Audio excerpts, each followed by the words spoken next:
What's up, guys? Back with another video. Doing three because I skipped a week. So we're gonna watch Mr. Nightmare's newest video on warehouse stories. Let's check it out. With the midnight shift at a very large Omaha warehouse when I was Yeah, a put young it up. man.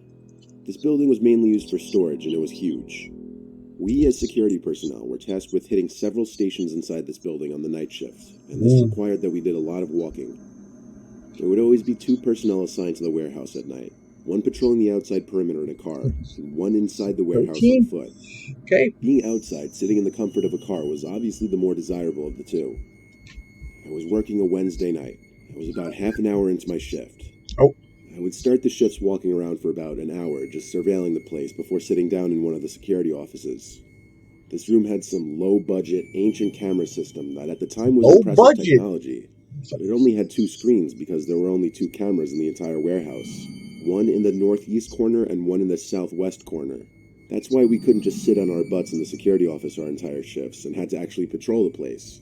Facts. This was a shared warehouse for some tech companies, and a lot of expensive equipment was held here, hence why two security guards would have to be there every single night. The warehouse layout was similar to that of a regular grocery store. There were like 10 to 15 aisles, and one intersecting aisle that cuts between the other 10 to 15 in the middle. I was still making my initial rounds around the place, when I saw all the way down at the end of the aisle I was in, something at the end section. It was like this white thing that kind of resembled the shape of a head, and it was poking out from behind the end section. Mind you, it was so far away that all I could make from it was this white-looking object. Oh. I elevated my slow stroll to a moderately quick speed walk, and halfway through the aisle, the white thing disappeared behind the tower of boxes. The hell? This confirmed my fear that it was a person, and that I wasn't alone in there. I now ran to the end of the aisle, hoping to see the other night guard walking around or something. Nope. As I stood in the southwest corner of this giant warehouse, I looked up at the camera in the corner, and I was pointing in the direction of the thing I just saw. I looked in that direction, and there it was again, at maybe the seventh aisle, that white thing I saw earlier. Now it was a lot closer, and I could make it out to be someone's face, as I feared. But it wasn't the other security guard. It was this extremely pale, ghoulish-looking face. They once again slowly hid their face behind the tower of boxes. I walkie-talkied the other guard on duty, and he radioed back that he was in the car by the back section of the parking lot. What? He said roger that, he'd be here in 5. Getting off the What's gonna phone with happen? him, I was nervous to approach the aisle that I saw the person's head. Even though this is exactly what a security guard's purpose and job is, you never actually expect or anticipate seeing any action. I took a deep breath and ran to that aisle and stopped at the end of it to look down it. The person wasn't in sight. I figured they must have ran for it. So I ran halfway down, hoping to catch up to them. But I stopped when I smelled this horrible putrid odor. It smelled like a dead, rotting carcass. I followed the scent until it became overwhelming. And why would you chase them? It was coming from this big wooden box that was different from the rest of the boxes. I pulled the lid off the box, and inside was a dead body laying in a pool of blood. The most shocking part of it was that it was missing a head. Bro. I walkie-talkied to the other security guard again, and yelled at him to call the police and report a dead body in the warehouse. I said this all while running as fast as I could to the back exit of the warehouse, struggling to get enough air. I threw up the second I made it out the door. Puke the shit. I ran to the other security guard's car and sat in there with him, gasping for air.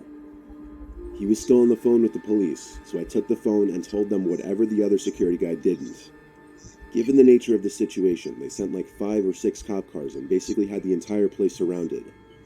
The body was loaded into an ambulance, and for a good chunk of the night, police were in the warehouse doing forensic work. Perhaps the weirdest part of all of this was that when trying to go back to the video footage captured from the night before, the footage cut out for about 3 hours in the middle of the night. There was no explanation for this happening. I've thought about this night for almost my entire life, basically. That's fucking I don't crazy. believe in ghosts or anything, but I don't really have an explanation for this. Nah, that's some I've weird thought about some far-fetched possibilities, though, like that whoever the murderer was in the warehouse that night and was holding up the severed head of that body, hence why it looks so pale and ghoulish. Bro, this shit gonna be chills, bro. It's almost 10 o'clock. Oh, this is a stupid ad. You in position yet? Working on it. Friend about this creepy abandoned warehouse or furniture store that was only a few miles from my house. Oh. One night while on a drive, the three of us decided to check it out. We parked at a Walgreens a few hundred yards from the warehouse and started walking towards it. As we got closer, my friend, I'll call him Jim, kind of chickened out and stayed back while me and my other friend, I'll call Mark, continued on. As we approached the right side of the building, it became very obvious that this place had been abandoned for a very long time. The front entrance was boarded up. There were vines and ivy growing all over the building. I'm pretty stupid. Our mutual friend said that the only way in was through a busted-in wall in the back. A busted-ass We wall? went around back, and sure enough, there was a broken-in narrow section of wall we could get in through. We stepped in, and it was completely dark. We couldn't see our hands in front of our faces, so we turned on the flashlights on our phones and looked around. There was trash and debris everywhere on the concrete floors. We were in what appeared to be the main room of the old store, and it was huge. An entire football field could probably fit in this room. We could even hear an echo when we talked. We started looking along the walls, which were covered in graffiti. The graffiti was littered with what must have been gang symbols as well as profanity, as you would expect. Gang What symbols. was really unsettling, though, was that as we moved further along the back wall, the graffiti was getting more and more disturbing. One of them read, "Kill yourself tonight," and the graffiti was getting satanic.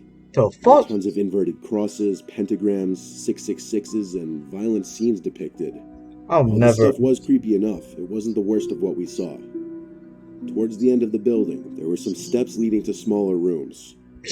As we shone our lights on the steps, we saw a large, dry pool of what was probably blood all over the steps. This deterred us from exploring the smaller rooms beyond. That's mad. I'm so we not headed to the fucking left ever side going to of an the abandoned room. place. As we were walking, our lights caught something hanging from the ceiling. We got closer and saw what it was. It was a noose, still hanging from one of the rafters. It became very obvious that the people that come to this place use it for very evil purposes. After that, we decided we'd spend enough time in there and headed for the hole in the wall we entered through. We got outside and saw that there was another, smaller building/warehouse behind the main one. Despite the freaky things we saw inside, we were still curious and decided to check this one out too. Oh. One thing that was very odd was that there was a small room in the front of the warehouse that had no doors, only one window. No doors. Inside was a large inverted cross hanging from the decrepit ceiling. We came to the left side of the warehouse where the large garage-style entrance was. This building was similar to the first one. It was one large empty room with tons of trash everywhere. There was more disturbing graffiti. However, there were these holes at the base of the walls that were really odd-looking.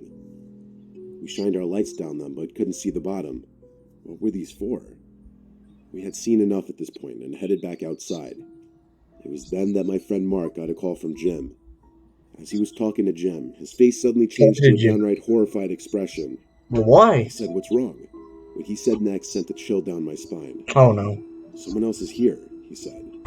Before we could even turn to run, a white truck peeled around the corner at an alarming speed, heading right towards us. We started booking it towards my car. As we got around the other back corner of the building, we saw another black truck parked alongside. But we kept running as fast as we could, and thankfully the three of us made it back to my car. We got in and peeled out of there. I don't know what those guys in the trucks were there for, or why they chased after us. They're probably putting the Based on shit what on the we saw in walls. those buildings, it wasn't anything good. Thankfully, we mad. never found out, and we never returned to that That's place. mad creepy, bro. Oh, it's a fucking up. Have you been trying to figure a way to have a side income? Well, I want to show you what I think is probably the best way to make. Shut your ass up. Last chat. Let's go.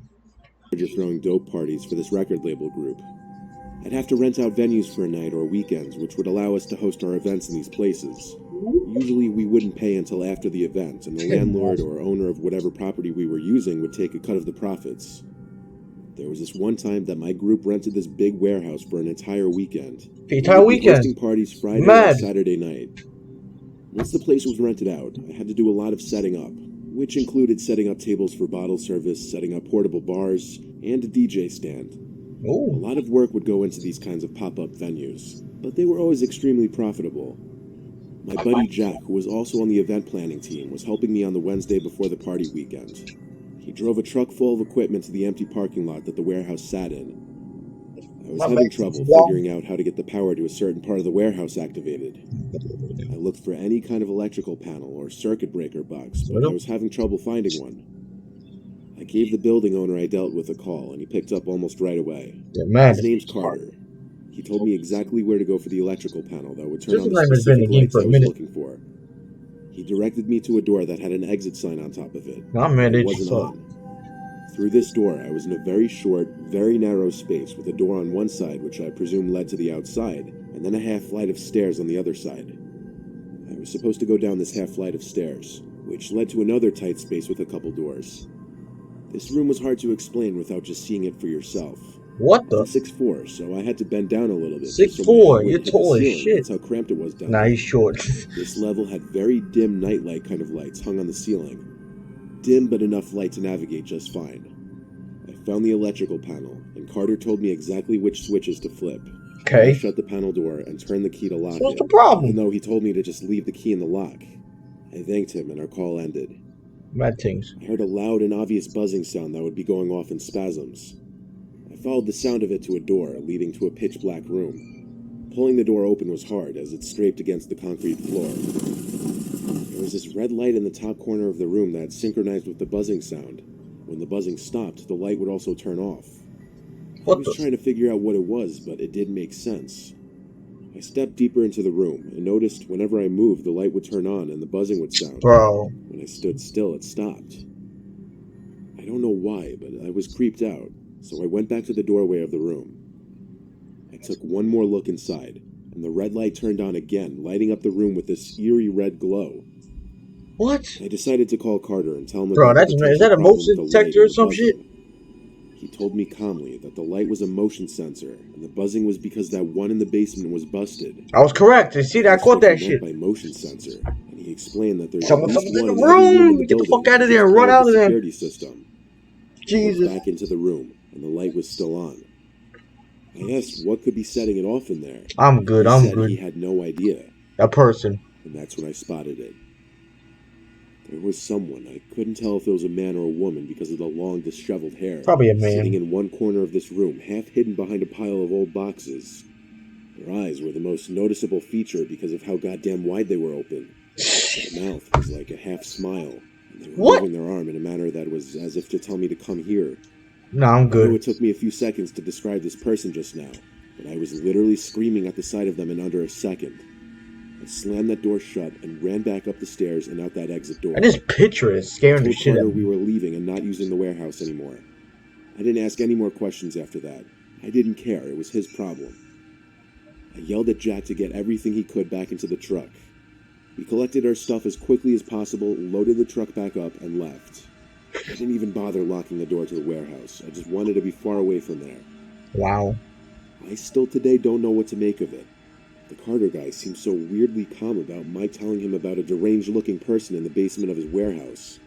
Thinking back, that light was probably going off because of that person sitting in the corner, waving me over, or doing whatever the hell he or she was doing with their arm. It probably was a It man. was a truly nightmare-inducing, horrible experience. That's mad scary. Alright, that's the end of the video, guys. I'll probably do more videos tomorrow. I'm done after this. Have a great day, everybody.